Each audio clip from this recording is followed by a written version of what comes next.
So the challenge in all this work is interest more and more users. How do we create more demand?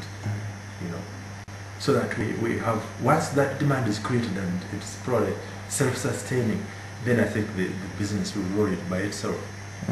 Then you find people even setting up urine collection centers in Kampala to collect maybe so many jerrycans a day and get money out of it.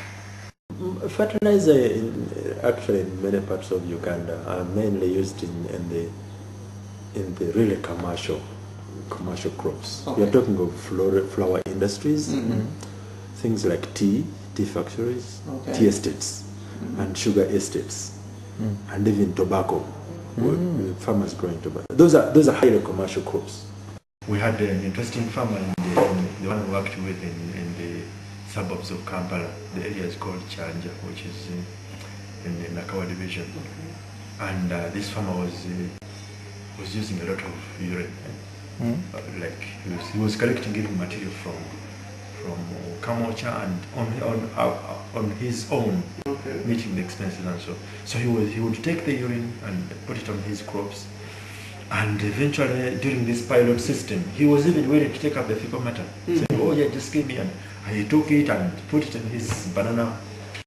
And he uses relatively, he was saying his demands, he needs about 1,000 liters per week. You know. And now there was another farmer whose demands were up to maybe 1,500 liters per week. He could not even get the 50 liters, 50 jerrycans a week. In other words, the supply was lower than his demands. So he was saying, if I'm to continue with this kind of practice, I'll just maybe construct an eco-san toilet at the school, a nearby school. Get as much urine as I need. Especially with the more and more organic farmers coming up. There are many. The organic movement has really penetrated this country, and our farmers are quite convinced of that organic products are the way to go. And the collection system would only would only be functional if the toilets are actually working. Yes, true. Okay. Now the toilets working would again depend on the construction part. True. The construction of those toilets, which again would depend on the design part.